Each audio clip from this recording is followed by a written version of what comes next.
paranormal, UFOs, monsters, mysteries. You're listening to Talking Weird. And now, from a cabin deep in the Northwoods, your hosts, Dr. Dean Bertram and Jenn Durrell.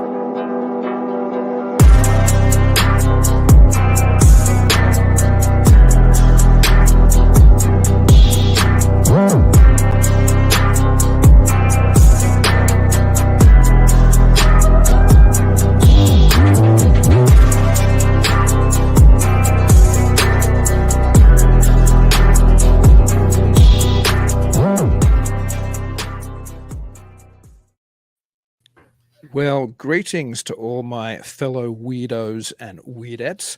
I'm delighted that you're joining us this evening or listening to the show some later time on replay.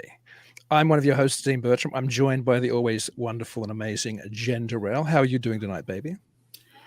I'm doing pretty good. How about you? I'm good. I'm super excited about our guest. We've been meaning to have him me on too. since before we were on Untold Radio. We were talking about, I think, having him on. Well, a couple of years ago is when I think he first came up. Yeah. So it's always wonderful when you finally get somebody on that you've been like, we need to talk to this person. Yes. So instead of you and me doing our often little chit chat, I think we get right into it. I think I don't want to waste a minute with this guest tonight, to be frank. So he's an author and adventurist and a producer of the famous Bigfoot call vocalizations known as the Sierra Sounds. He has been known for decades for his worldwide research into the Bigfoot Sasquatch phenomenon.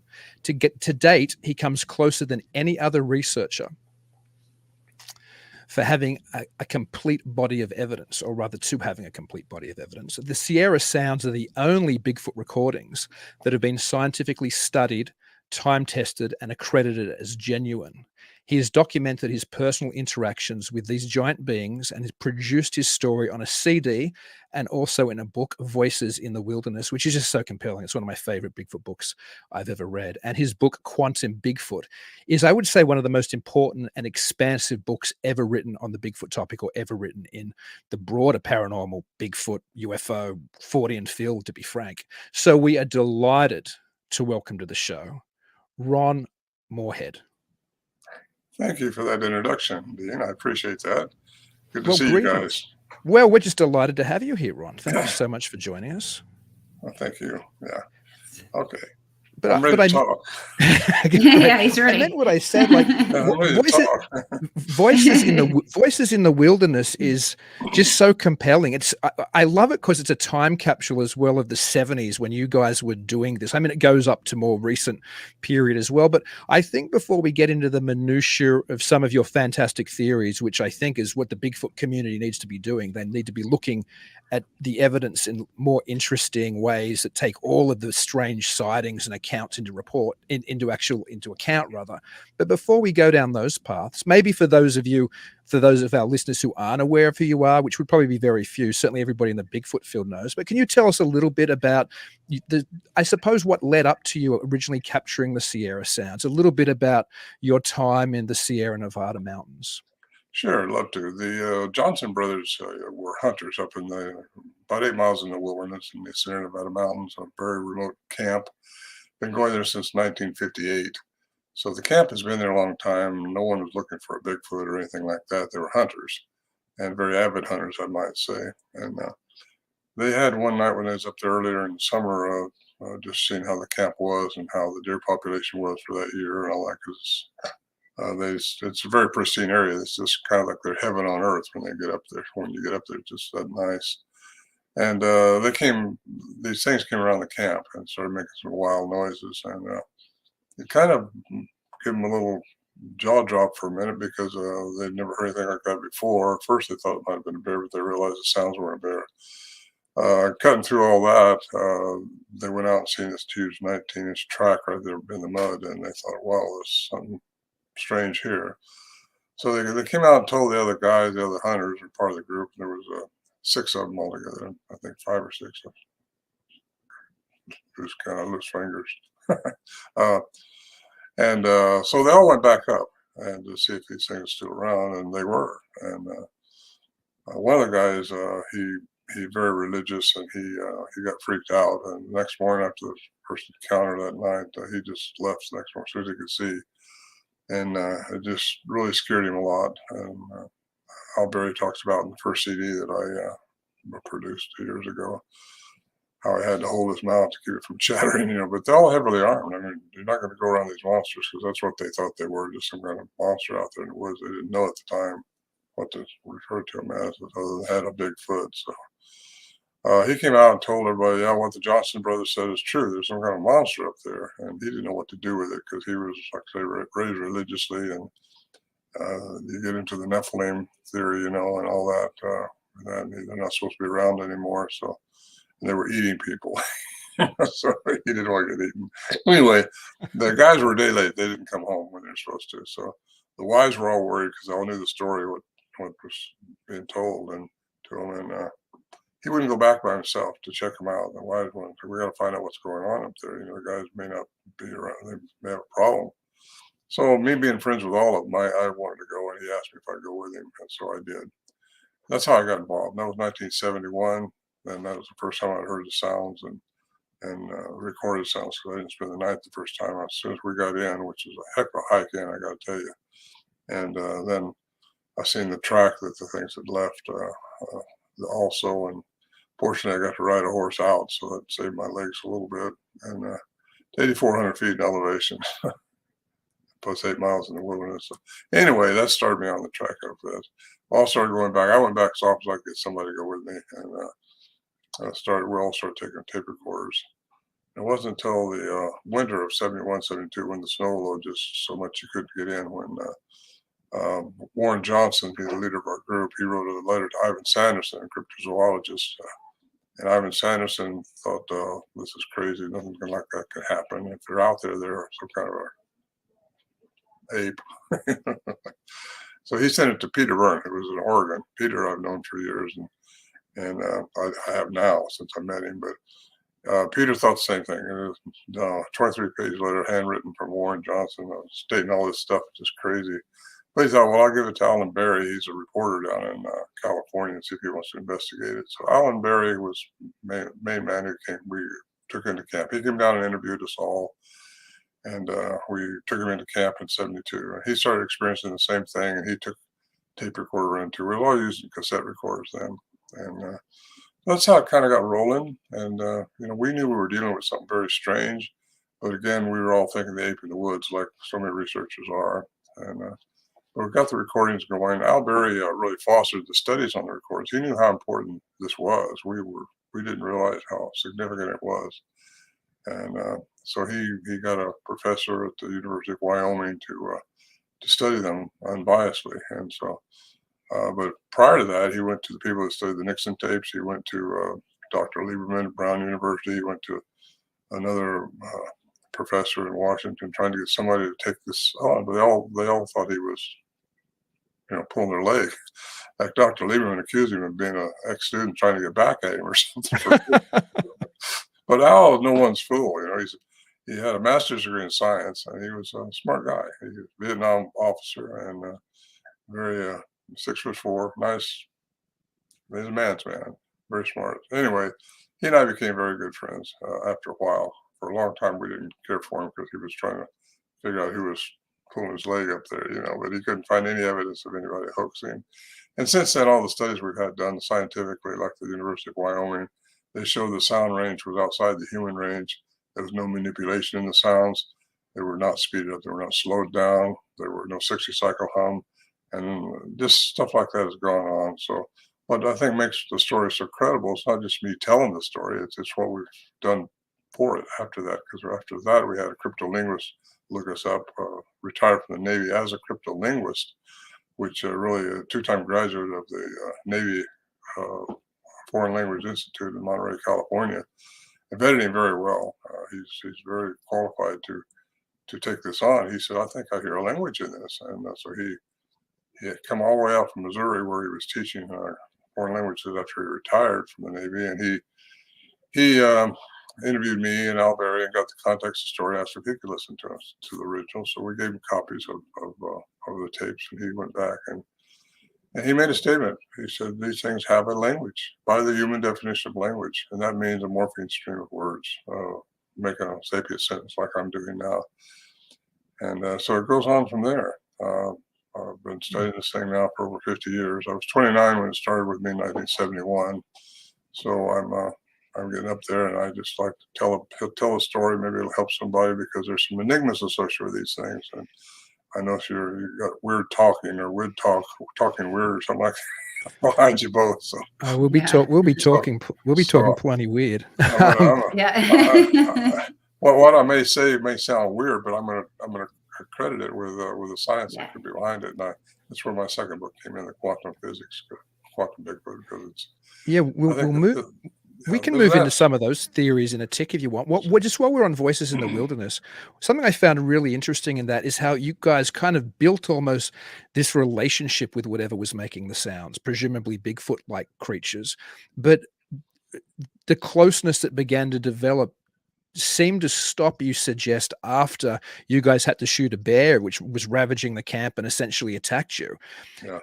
So I'm assuming after that there doesn't seem to have been as many of the same chances as interaction. But knowing what you do now and having developed the theories we're about to get into, if you could rewind and go back to being a 29-year-old man first going up there, would you have approached it any differently? Would you have had other methods of perhaps trying to, contact them or capture them on film, or Well, any hints at what people should be doing? Dean, we tried so many times to get a picture. And most people say, well, if there was all this is happening, you should have got a picture. Well, they're not just a dumb animal running around the woods like a bear or a deer or something. These things have intelligence, and there are people. I've told people that for years. If you treat them just like a Native American in the woods that don't want to be seen, that's how you're going to get closer to them. But yeah, I would do things differently, sure, because it's you just you realize as you get older, you're supposed to get smarter. And I think I've read and studied quite a bit, and I've interviewed people for a long, long time now. I got all kinds of reports. So I've learned to not throw those reports away, just kind of put them in the back of your head and see what fits together and what you want to research and what makes sense or what makes sense. Because everything's got an answer, otherwise it wouldn't be a question. So I look for the answers, and really, Al Berry, who had the master's degree in science, he says, don't talk about this weird stuff going on up here, because it wasn't just the sounds, it was lights, it was crazy stuff. And he said, you won't get invited to talk anywhere, and we're just going to go talking about this. So we didn't for a long time. We didn't talk about the strangeness. We just put it in the back of our heads. And I talk about it now because what the heck, everybody's seeing this stuff now. I may as well tell them what I think about it. And I think I've looked into the science. He says, stay with science, stay with science. But he was looking at classical science. Nobody had considered quantum science in this time. Nobody. I mean, I didn't even know what quantum science was. In fact, I had a production company here a few years back looking at me. And I said, well, we got to get into the quantum physics. He thought it was a religion. This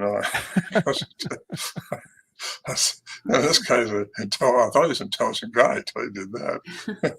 And anyway, it goes on and on. It's just that there is an answer to everything. And I think I've kind of got the science and the PhDs and stuff like that behind what I would say tonight. With your Yeah. questions When you talk about science and approaching it the way you do in Quantum Bigfoot, from that kind of quantum physics or quantum mechanics type approach, it's very interesting, because most of the people in the Bigfoot world that I'm aware of do want to take a science approach, but it's almost entirely a type of a biological approach or an anthropological approach. Very rarely does anybody come out of those, sciences, which really the methodologies are hundreds of years old. So it's fascinating to read something where somebody's positing an entire system that's looking at it within the construct of a much more modern aspect of science, again, quantum physics. Right. Yeah, everybody's looking at it with Newtonian physics, which is based on everything being physical and measurable and predictable. And quantum physics isn't that way at all. It's just did. But then you've got Dr. Christopher Blair in West Texas A&M, who says everything from the atom to the stars works under the laws of quantum physics. So many people, I've been called on the call task sometimes if I say, well, it only works in the microwave. Well, no, it works throughout the universe. Quantum physics does. And all you got to do is Quantum Physics 101 or some kind of a book and look and see what this world is really doing. We only see in three-dimensional environment. It's what we live in, 3 dimensions. Well, there's 10, 11 counting time, which is the fourth dimension. So you get into all those issues and you realize there's so much more going on that you don't see. Like our visual, everything's energy, frequency, and vibration. That's basics of quantum physics. Everything's energy, frequency, and vibration. Very important. So you get into the frequency of something, and light's frequency is 430 terahertz to 770 terahertz. Yet all these other frequencies are out there that you just don't see. That's where I think people are seeing ghosts, because a cat's eyes or a lens off a camera will pick up something that your eyes don't pick up. We just don't see in all frequencies. You don't hear in all frequencies. We don't hear infrasound or ultrasound, yet it's out there. We know it's out there. You don't. Your olfactory sense isn't what a bear's is, and it's 2,100 times better than a human's. And we can't smell. I mean, I've seen a lot of bear up there, and I mean, if you're upwind from them, you haven't got a chance. I mean, you got to sneak up on them from downwind, because they're going to catch you and they're going to smell you. And it's just, if you once realize that you're just not aware of everything going on, and just open your mind up to that much, you might have a chance to just understand how this world is really working, and how quantum physics works. And it's really, I think that's the rules that even our masters worked, years and years ago. On how Christ did his miracles. I think he said, you can do it too. It's through quantum physics. I think the laws of it. He didn't say that. He did not say that. But I think that's what he was doing, because, well, I was raised religiously, and I know the biblical verses. I know how it rings out true with quantum physics, because you got spirituality and you got quantum physics. I think they're synonymous. I love that about the book, incidentally, that you were able to blend science with spiritualism, and that you were able to look at history described in the Bible, which is really prehistory, things like the Book of Enoch's an apocryphal book, but it's still mentioned obviously in Genesis 6:4, what almost that whole Enoch story is. It's in the Bible, it's there for a couple sentences, but Enoch goes into it in more in depth, and you're able to bring this in, you're able to bring other mythologies in, you're able to bring in older skeletal discoveries, and you weave a very convincing way of looking at the phenomenon. And that must have taken you a lot of research. Like, what made you jump off into physics? And you said you have a spiritual background or a religious background, which I respect, but how did you go down all these different paths to put this together? Because I was looking for answers. We was in the shelter one time, all of us, and we thought the barrels we had hauled up there and cabled to the trees to keep our supplies in. So when you went up without the animals, you could walk in and have your sleeping bag there and have food there, and they wouldn't have to pack so much. And that camp is where we would go. And one time we thought that was all being tore apart out there. And later, when the commotion stopped, we went out there and looked, and nothing had changed. Well, where do you put that? There's got to be an answer, but we didn't know. We just kind of set it on the shelf and, something else. Then one time, I said in the Pilates 401 missing hunted, I said about heard a car door slam out there. Well, come on, you're 8 miles in the wilderness. There's nothing but not even trail in a lot of areas. You just got to know where it's at. And no, one time Johnson, Larry, he thought that he heard a herd of horses running down to camp. This was daytime. No, that wasn't happening. And one time I hear this big tuning fork above my head. This daytime, you're looking up to see what it is. It's like you don't know what it is. You can't find the source of it. Yet it's daytime. It's light. Things like that. One time the Johnson brothers had these orbs falling around above their heads up there. It's energy. And if you get into matter and energy and how they are interchangeable, by the way, I might bring that up right now and bring it up again later. Matter and energy are interchangeable. And you get all these people who say, I saw one disappear. Well, I've heard that for years. And you throw them out with the baby water like you do with things that don't make sense to you. But then all of a sudden, when more and more people saying the same thing and giving you the same results that aren't related to each other, you got to give them a little attention, and think, well, how can that be? And try to figure it out. Don't just throw it all away. And I know researchers will do that, a lot of them. And I don't do that with anything anymore. I mean, they can talk about a dog man, they can talk about whatever they want, because now that I think aliens are involved in all this, and I do, I think there's a whole lot of different things that can be going on, and we can get into that when you want to. Do you think I will get into it right now because it's great? In the book, it does, in Quantum Bigfoot, it does mention aliens. It also when it mentions the Nephilim and it mentions, the sons of God, I always kind of look at those things as to a degree maybe interchangeable. And I wonder if you do too. I wonder if our concept of angels really, or our concept of extraterrestrials really is just the fallen heavenly host, or really are just some kind of supernatural being, or a species we don't understand, which mightn't come from a distant star system, but Yeah. might be more involved in this planet and always has been since creation. So when you say alien or ETs, do you mean it as literally ETs from another planet, or do you think of them as just alien beings who aren't us, but could come from elsewhere? Possibly both. I don't think there's limited to just one. I think there's a whole series of type of aliens out there that's probably visited this planet. And as you probably know, one of my books, I've been all over this planet looking at different enigmas. And I think my big eye opener was down in South America, in Peru and Bolivia, when I seen the elongated skulls, the megalithic structures, and the things that just we don't know how they did it to this day. Now you find that stuff all over. There's in Russia, they're everywhere. These elongated skulls, and even in Eridu, over in southern Mesopotamia, Iran, really where it is now. They're finding these skulls elongated, naturally elongated. They were not cradle boarded. Some people go, well, those are cradle boarded by the Incas. Well, Incas did do that, but the Incas did that to the royalty youth just to try to get them the same. We think, this is all speculation here, we think they were doing that to try to get them the same attributes that these pre-Inca people had, who had naturally elongated skulls, which were part alien. They're part something we weren't, I can tell you that. They have a single parietal, and we have two parietals, one on each side with a sagittal suture. They got an elongated skull, no sagittal suture. They had about 30% more brain matter.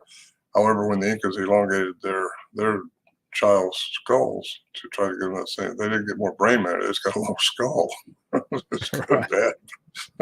That guy had to hurt, putting a board around my head and squeezing for a year or two. Gosh. Anyway, stuff like that, when you see it with your own eyes, the megalithic structures that we think these pre-Inca people were responsible for, you just have to open up your mind to, wow, something has been here that is more advanced than what we are today. We seem to live in a bubble thinking we're advanced, but we got a long way to go, I think. Mm-hmm. Me too. I should throw it to Jen for a minute, or I could go down these rabbit holes with you for the next 4 hours. So, Jen, did you have some questions for Ron? I'm sure you did before I hog the whole interview. Well, I am a little curious. So before you started experiencing your first Bigfoot experience, did you have prior paranormal experiences, or how about even afterwards? Did you find that you had more happen once you were exposed? Afterwards, it seemed like, but prior to that, none of us were looking for Bigfoot.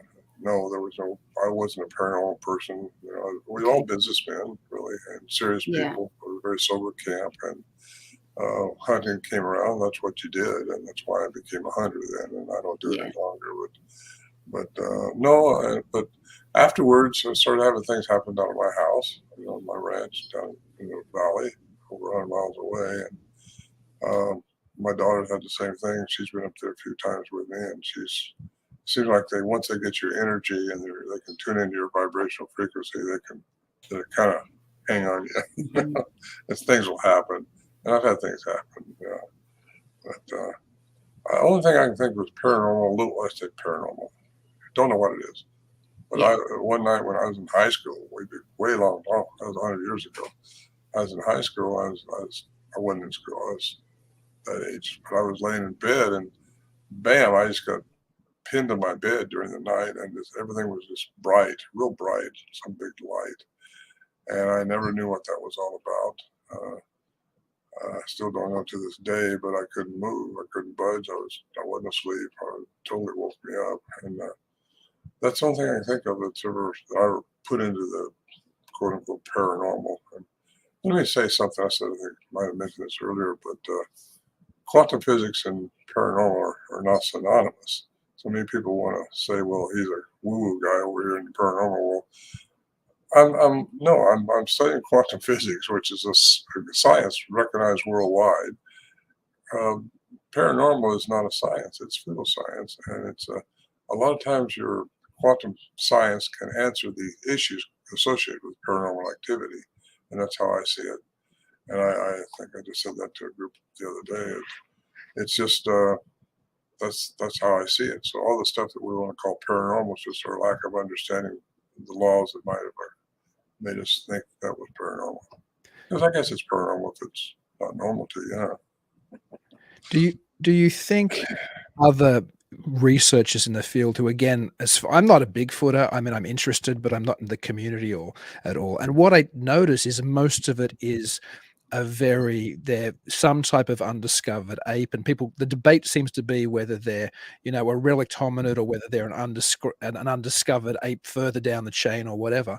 But do you find it difficult, because you're a heavy hitter in this field? How do you find it when you're at a convention or you're talking to fellow researchers and they're all very much flesh and blood people? Do they look at you a little like woo woo, which is a weird expression, but I know it's the popular one, like because you don't fit quite the standard? Do they put you in that grouping anyway? Well, not after I talked to them. I was that way, so I know where they're coming from. I mean, we were all thinking they're an ape out there. There's some gorilla type monster out there that is a little clever because we couldn't trick them, and we tried to trick them so many times. But they seem to could stay ahead of you a little bit. But once I get into nothing on this planet is just flesh and blood. I mean, we have a consciousness. There's something called telepathy. I think we all have that. There's things, there are attributes that we have as human beings that are not really registered they're inside your embodiment. They're not part of your brain necessarily. Your consciousness doesn't die. According to Stephen Hawking, according to Einstein, energy, which we're all made of, cannot die. It only changes form. Now, religious people will say, well, you're going to die and go to heaven, maybe. And then you got physicists where you're going to die and change form, something else. No one knows what that is, but we can speculate on it. I believe in multiple embodiments, so I think that if you haven't answered everything you're supposed to answer to properly on this planet, you're going to have to come back and make it right somewhere, or go somewhere else and make it right, because you got to make it right. You got to learn how to respond to everything with compassion and love, or you're not graduating your own frequency. And we got to get out of this third dimension that we're in sooner or later. And anyway, that's how I see it. Yeah, well, talking about getting out of this reality or this third dimension that we're trapped in, you mentioned perhaps one of the ways in Quantum Bigfoot, and that has to do with my favorite line in the book, and that is Bigfoot doesn't use fluoride. So, you like that line? I loved it. It was fantastic. I laughed out loud. Great. So could you talk a little bit about? I mean, I won't do the. Gland. Yeah, if you could go into a little bit about that, that'd be fantastic. It's the pineal gland, which we have as a third eye, and you see that the eye of Horus in the Egyptian pictoglasses, so artwork, and it's called all the attributes of an eyeball, but it doesn't have the eyeball like it does, and it doesn't require light.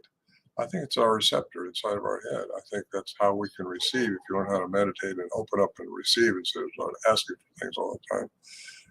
But you do that through meditation, balancing yourself, the chakra, get your heart and your mind in coherence, and make sure it's all tuned in, so that when your real heart, which is your real leader, is your heart, but it's got to be in coherence with your brain. And all that needs to be hooked into the pineal gland and receiving from meditation. And so, yeah, we've calcified it with our diets. That's why I would say fluoride stuff, because that's a big culprit. The water and in toothpaste and da da da da. And really, if you eat non-GMO stuff, stay with good food, and just start decalcifying it, your receiver will be better, and you'll be able to pick up things better. That's how intuitiveness works, I think, is through that receptor. That's how protons can reach from one instantaneously. That's in physics too, it just takes looking at stuff. I use this other phrase: a parachute will only work when it opens. And so if we always just open our minds up and stop throwing this stuff away, because it was what so much was taught to us in the 5th grade, Newtonian physics. If you can't see it, hear it, smell it, it's not real. Well, that's BS. No, we got to learn how this world really works, and what we're really capable of, and what we can do as human beings. We weren't shortchanged. I think we just lost it all somewhere way back eons ago. And I think there's different types of these Bigfoots around too. So many people want to put them all in one basket because of the Patterson film. I think that was different. That looked too human-like. I mean, the footprints and all are different than our footprints were long, bigger, and they were splayed, 5 toes. And I think this planet's been visited by different types of aliens over the eons of time. They've messed with the primates and with the different species on this planet, experimenting possibly, and not only experimenting, but really trying to get something out there that's part them that can survive this environment. Their species doesn't do that so well, in my opinion. This is all my opinion. At least you say it's your opinion. So many people are 100% sure they know what any of this stuff is. I don't know what any. I take guesses as well. I shouldn't say a guess. I try to develop theories as well, which are based on more than me just guessing, but it's all speculation, really. To go back to Jenn for a second, because I think some of this is related to some of your experiences, Jenn. The fact that Ron recognizes that there can be Bigfoots appearing or disappearing, or that there can be globes seen near them, or there can be other paranormal, or not, we won't say paranormal. I know Ron doesn't prefer that phrase. There can be other quantum phenomena perhaps follow you home. I know you've had experiences like that as somebody who's sensitive and who's into ghosts and more supernatural things, seeing lots of different things follow you home, etc. Do you have any questions like that for Ron? Anything along those lines? Well, I mean, since he's had that experience, I personally believe people just open themselves up after that. I have experiences like that quite often, and I work at a certain location that has some kind of minerals and made out of limestone, and so there's a lot of very interesting things that happen there, and there's caves underneath. So there are things that are there, and sometimes I have things that follow me home, and sometimes I don't even have to be around locations that have all of those qualities in order to have some type of so-called paranormal happening to happen. But I don't even know where I was going with that. That's pretty bad. No, I threw you under the bus, kind of. Well, I'll tell you one thing that came up when you were talking that made me think about it, which is very interesting, because there's an awful lot of granite around where the Sierra camp is. And I know David Paulides, I say this because you're identifying limestone and quartz and other minerals. I know David Paulides identifies granite and granite fields as often being related to these disappearances. Okay. Is that something, Ron, that you've thought about? Or I guess now you still go out there sometimes. Are you conscious when you're in that area that this isn't too far from these kind of disappearances, and here I am surrounded by granite? Well, it's true. There's a lot of granite up there, boulders, and you get up above tree line, because we're just below tree line at 8,400 feet, and tree line's close to 10,000. But there's a lot of boulders up above, right in there, and there's a lot of granite. And of course, you know how David probably thinks. I don't know if he's saying it or not, but I was with him for a full week up there. And I've known David for years and years, and he's the one I've really ever trusted to do right by the camp and not just disclose where the location is and be honorable about it. And he is. He's a good man. So anyway, the granite and the minerals around you, Jenn, has probably got something to do with the frequencies. Again, you get into frequencies, and I think that's how some people say they disappear, because they go out of your frequency. And can they change their matter into energy? That's where the orbs come from. I think they're a form of energy, like the light rod that you saw go by in that missing 401. Exactly. They did an excellent job on that, and it looked just like it did. And we saw that and watched it for several seconds before it just was out through the woods. Well, what do you do with that? You don't know what to think about, other than nothing surprises me anymore. Nothing will surprise me. And the biggest thing is don't be afraid of anything either. I think your fear will cause your frequency to drop down, and then they can't tune into you. And I think that's why a lot of people have this stuff happen during the night. The Earth's frequency will also drop down, and we do too. So we just got to realize that everything's energy, frequency, vibration. So if your frequency will vibrate at a certain way. You can see it goes. I mean, I got my opinion on ghosts. I think they're there. Everything. If we only knew what was all around us all the time, but we just don't see and not aware of, it'd probably scare you a lot. But just know that it is. I mean, there's things around you all the time, and I think.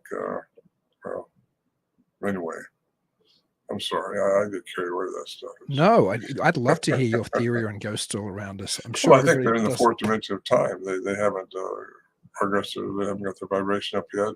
They haven't made a decision which way where they're going to go, or they're kind of stuck there because of something maybe holding them there. I don't know, and nobody knows, I guess, unless you've been there and done that. And maybe we have. I don't know that either. You know, I just enjoy thinking about it, but again, it's all speculation. I think that when you're going through the fourth dimension of time, and sometimes if the weather's right, the temperature's right, all that, you can see the ghost and see the energy that they have, and maybe communicate with them. I mean, some people do, but that's all. It's all, again, if you're on the right frequency. That's why I think some of these Bigfoots, they talk about mind speaking, stuff like that. Well, I think they can tune into your frequency and do just that. We do that with relatives. We do that with quite often, more than you realize how much you can tune in with somebody like that. And it's immediate. It's not like it has to go through the speed of time or something like that. That's only for matter. Nothing can go faster than the speed of light, except your consciousness and your thoughts. They go faster than light. So anyway, Einstein said, so let's see what he said. Science without religion is lame. Religion without science is blind. And I think if you could say it today, he would say spirituality. He wouldn't say religion. I don't discount religions, but they all have their hoops you're supposed to jump through. And I don't think that's spiritual at all. I think we gain our spirituality by trying to increase ourselves as people and try to become the one that we all are. We're all really of one collectiveness. We just don't realize it until you connect with that through meditation, through, like I say, the balancing of your system, your mind and your pineal gland, get it all open. It's just a lot to say in an hour. It's a lot. You mentioned before how we shouldn't approach these things with fear, and in your books, you make it quite clear that most of the time, you guys, when you felt like you were frozen, often you hear people are frozen in fear from Bigfoot, but perhaps you delineate it nicely. Perhaps because you weren't afraid, you're very clear saying something was actually paralyzing us at a different level. It wasn't an actual internal fear; it was something else. Yes. And I know a lot of Bigfoot people, normal Bigfoot witnesses, they say, I was so scared, I was paralyzed. Maybe they're confusing the emotion of fear with the physiological reaction or result of that contact. Can you talk a little bit about that theory of yours? Yeah, I was, well, it happened to me. And so I don't know how to explain it. I did try to tell a scientist about it one time. And he says, well, don't tell me about your fear. And I said, listen, we was inside the shelter, Warren Johnson and myself. And we heard this thing right outside there, maybe 30 feet away behind us, had to be behind this huge tree. I thought, well, we go out the door, we're getting kind of bold. And we'll go out the doorway right quick, we'll see it run off. It's probably moonlit night. When we go jump out through the true trees like this, with, we moved along earlier, and started walking up to where that tree was, where this thing had to be, and he didn't run off. So we keep walking, come on, buddy, move. And get a little closer, all of a sudden he's frozen, so am I. And we're not talking to each other. I mean, he's probably 10, 15 feet apart from me, heading up towards this tree. So, and it's like I explained in my book, it's a force field feeling. I mean, I've never been in a force field unless that's what that was. It's just, you're frozen. You cannot go any further. And it was not fear. And I told that scientist that we were not afraid. He said, well, it had to be the pheromones. They were working with pheromones, or it was infrasound. Infrasound does affect human emotion, and you don't hear it, but it affects you. And so at the time, I kind of put it off, well, it must have been infrasound, because you're still trying to put a label on what's going on, figure it out scientifically. And but now, since I think I've pretty much nailed it down a little bit. These things are human hybrids. They have a human component to them. They could have been pheromones, but I still stick with infrasound. It happened to me again at one time in the woods up there. And but yeah, I didn't finish. I got to get into the hybrid theory here pretty soon. It's a good one because I think it nails this. Like the things, a lot of them are well, we're all hybrids. You really want to get to it because you can even get into the Sumerian text, way back then. And you sound like you studied some of that. All the time, God's mentioned, it's in the plural. It's mentioned the light beings, and even Satan, if you want to get that way, is a shiny one. And you got all these cultures that say the shiny ones came down, and the light beings. And, well, it's all plural. Every time Elohim is mentioned, it's plural form. It wasn't changed to singular singular God until Abraham from South Mesopotamia moved up there, and he got into that culture. He became the father of the Hebrew nation. And I don't want to get religious on you here, but that's where it got changed into singular. And I think it's all about control too. Any government is going to control the narrative. They want to control the people. And that happens. Well, we now know that Roswell was not a weather balloon, right? We all agree with that. So we can talk about UFOs and aliens. I can't believe that was laughed at. Years ago when this was going on, you couldn't talk about this stuff. You didn't talk about Bigfoot without getting laughed out of the closet, Yeah, it's the hybridization thing is fascinating. That there was something that seems universally in almost every culture to have bred with us, or to somehow have bred with something else and spawned some demigod species. Like, it's a universal idea. And it's interesting how you weave that into the idea of Bigfoot. And you also, if you want to, you can mention some of the other biblical passages where you also say, well, maybe this is what Bigfoot is. Maybe Bigfoot's, a result of, it's an offspring of Cain's line, or maybe it's from here, or maybe it's from there, because all of that was fascinating. Mm-hmm. Well, it could be. I mean, I go through, I think, 4 or 5 different theories of how giants could be here now, and what happened. Even if you look at Michelangelo's picture, I think I got a picture of that in the book, Quantum Big. He's got these Bigfoot-looking beings in a cave. Well, that's Edomites, and the Edomites came from, from Canaan, and that's where Ham's offspring went to settle that land. That's where the Philippians, it's Philistines. Thank you. Yeah, that's so good. Anyway, that's where giants were, and it goes on and on. You got also Abraham or Sarah's womb, for the two, one hairy baby and one not. How she's got that war's going on today over there in the Middle East. Why they think they should have that land and shouldn't belong to the Jews? Well, because they think that birthright was stolen from them. And anyway, there's all kinds of theories. And can a woman be impregnated with twins with 2 different males? Yes, 1 out of every 400 is, I think, the statistic I came up with, and that's interesting.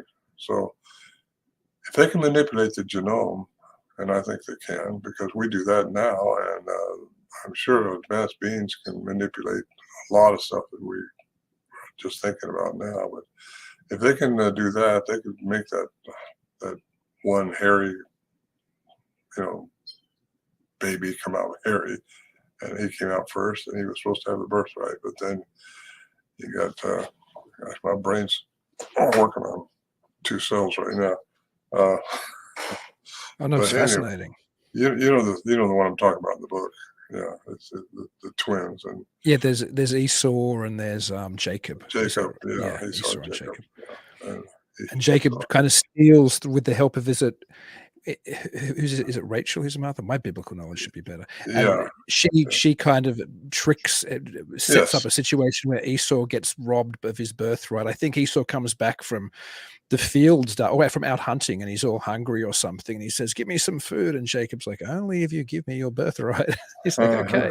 I think that's the biblical narrative anyway. It's been a little while. Yeah, you're on it. Yeah, that's good. Thank you for helping me out there. Oh, my pleasure. But did anyway, you have it? Sorry, go. Well, no, there's just a lot of stuff like that you got to consider, and how there's all kinds of ways that this could be here, and their remains are being found all over now. And being hidden away because the government don't want you to know about this stuff. Or I'm not a conspiracy idiot here. I think there is conspiracies going on here and there, but I don't dwell on it. I think the Smithsonian has taken away. Well, I'm quite sure they take away some of these remains.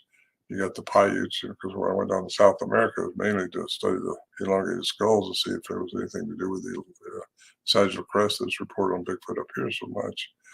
And that they had a crumb trail of the Incas warring with the Central America Mayans and the Aztec, and then you got stories from them warring with giants in the north, which takes me to Lovelock Caves in Nevada, and I've been there 4 times trying to get access to the remains, but they don't have them anymore. They've had to take them away.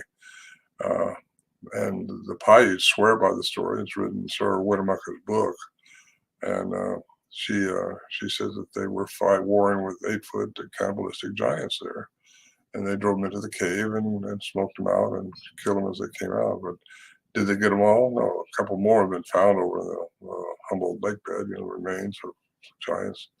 And then you got the minaret skulls, which were found in the minarets by Dr. Denton.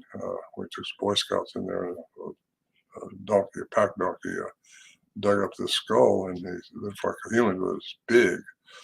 And he sent it down to UCLA because it was so unique. And that's where Alberry and I went in there on horseback, and we tried to dig up some more all the way into the Sierra Nevada mountains. They were trying to find more remains. But anyway, he sent it to UCLA. Alberry chased it down to UCLA, and they could not find it. It's all been taken away. And even the ones in Lovelock, Nevada, those remains there, I contacted BLM. They said, "Oh no, there was no giants in there. They're just robust people." Yeah. Like that, robust people. Huh. I know Jen was fascinated with Lovelock. She brought it up to me recently, and I didn't know much about it. So I don't know. Do you have any questions about the Lovelock thing? Because Ron does talk about it quite extensively in the book. Well, no, I want to go investigate there. I watch way too much YouTube, and there's a lot of investigators that I follow that investigate. So they're considered paranormal investigators, but they're also into other things too. So their equipment's picking up stuff. And sometimes it's even hard to tell whether or not it's legit, but it's quite interesting what they do get. So it's got me really interested to go check that out to see if it's real or not, if you can actually get any type of activity. Because they also mentioned there was skinwalkers that were around that area too. Oh. I don't know if that was something that natives ended up putting those around there. Because of what had happened there. I didn't catch all the story with that one, but it's definitely interesting. Yeah. I had also heard something about Mount Shasta. Mm-hmm. There's somebody went in there and found a giant skeleton years ago. Yeah. That's a real enigma in itself, Mount Shasta. People see UFOs going in and out of there. And in fact, people see UFOs a lot nowadays, if you know. In fact, that's where we're being inundated with information like that now. I think through the media, through cartoons, even for kids, are showing aliens and UFOs. And it's being taken more and more seriously. Well, I think we're going to be inundated one of these days with a lot of that. And it just won't be a big surprise when it happens, because we will have already been accustomed to it. And you're going to see aliens. You're going to see little grays, big grays, and probably, well, no telling what. But there's more than one kind of alien going on, and they all love this planet. It's got everything the other planets in the solar system don't have right now. Mm-hmm. So I think they all want it, and they want to acclimate their species to it. So I could be a hybrid. Well, we are all hybrids, because the light beings is what created us. I talked about God being plural. Light beings, that's what created us. But light is, if you get into the chakras way up where we really shoot off, and where our light chakra, that's bright, that's light, and that's way up there. And you start off down below. Well, you guys in the chakras are Carmen at all? Yeah, that's something I'm learning about. You're talking about the crown chakra? Yeah, the crown. Yeah, and that's where I think that's where we're I don't know where we'll ever get there or not, but we got to get our frequencies high enough to get at least into the fifth or sixth dimension, and then get out of this three-dimensional linear time that we're in, because time don't exist as we perceive it, in my opinion, and in physics opinion. That's kind of been established. You go into space, they talk about how long it would take to go from here to there because it's 400,000 light years away. Well, no, you get out there and things aren't the same. Time's not the same. You'd have an alien here for 30,000 years or something like that, and you go out in space and travel home. He could travel for a week or two maybe to go to his planet, come back here, another 30,000 years has passed. I mean, that sounds weird, but that's the law of gravity. It's just the way things are.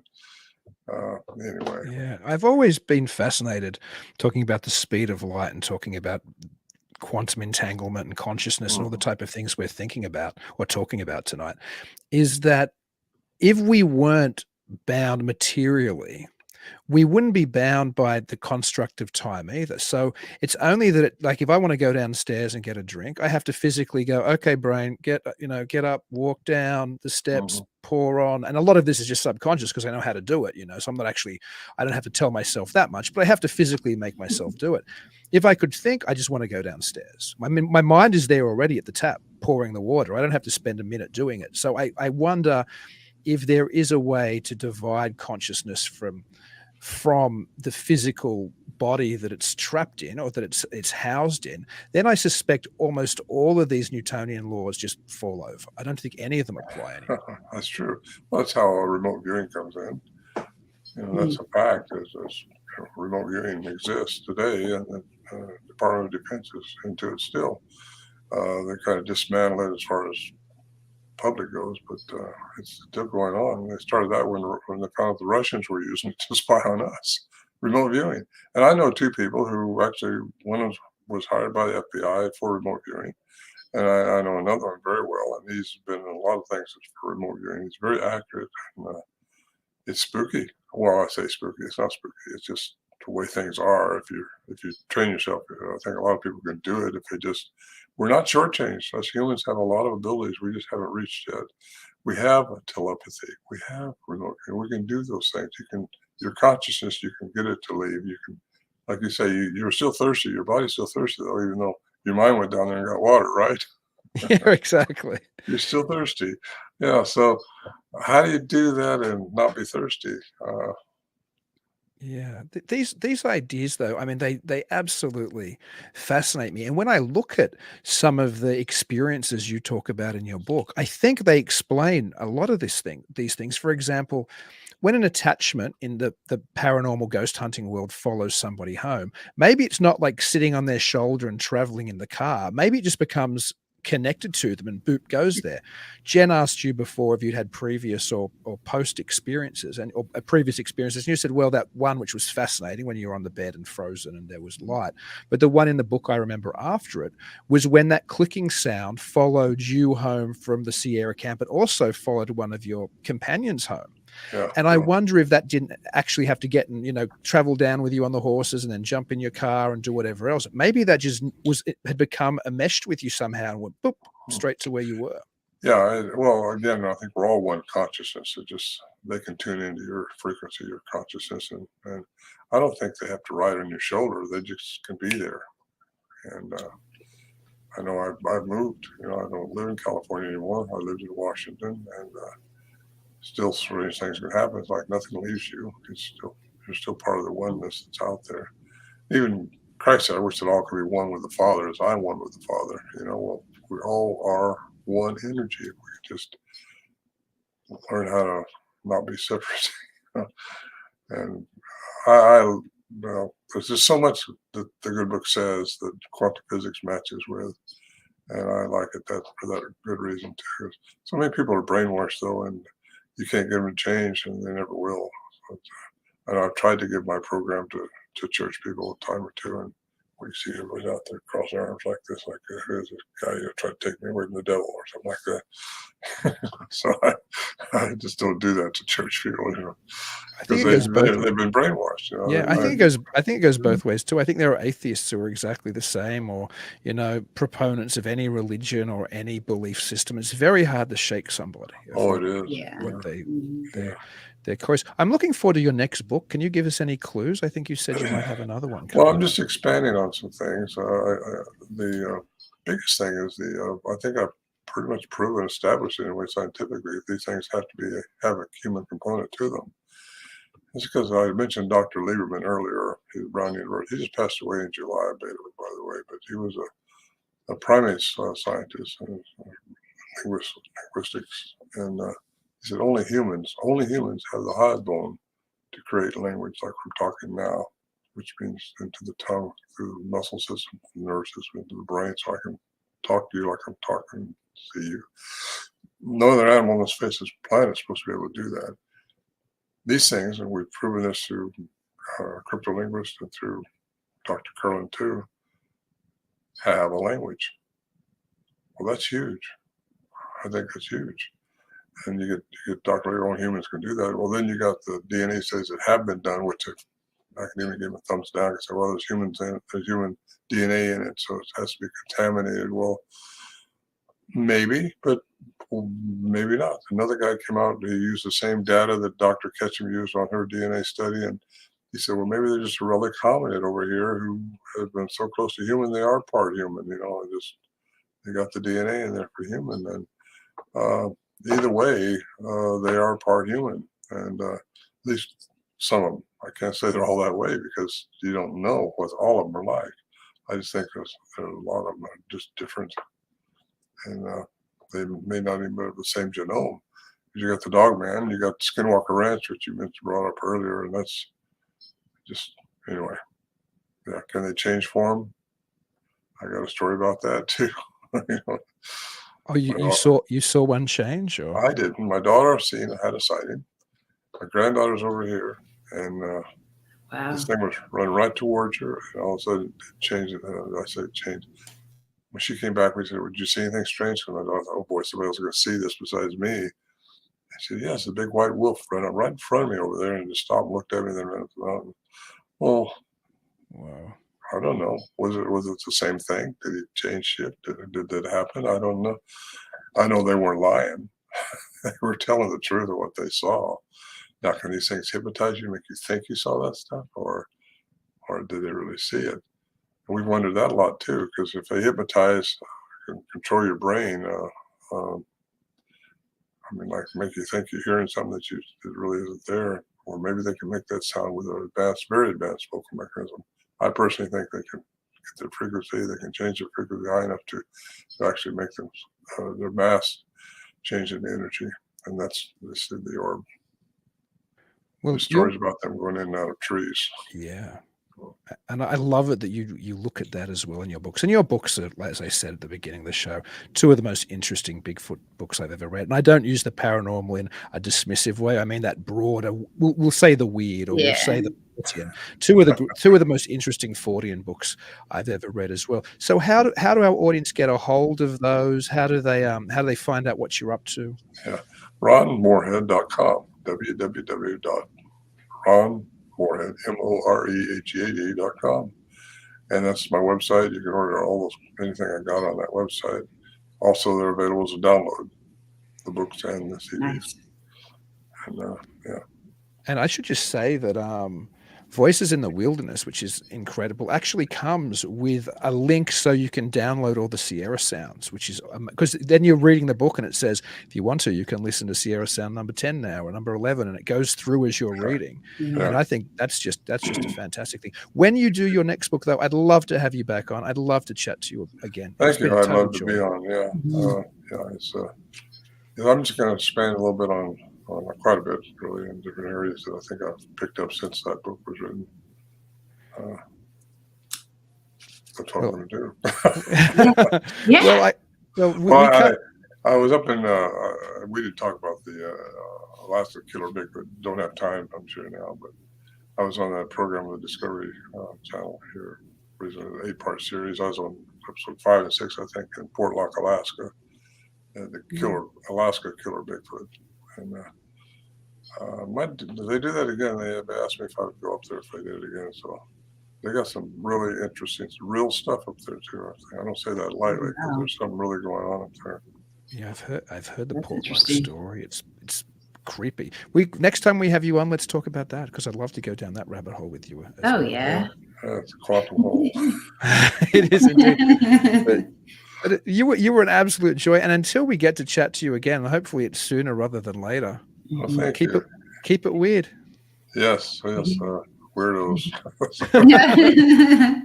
Thank you, Ron. You have a great night. Okay, good night. Good night.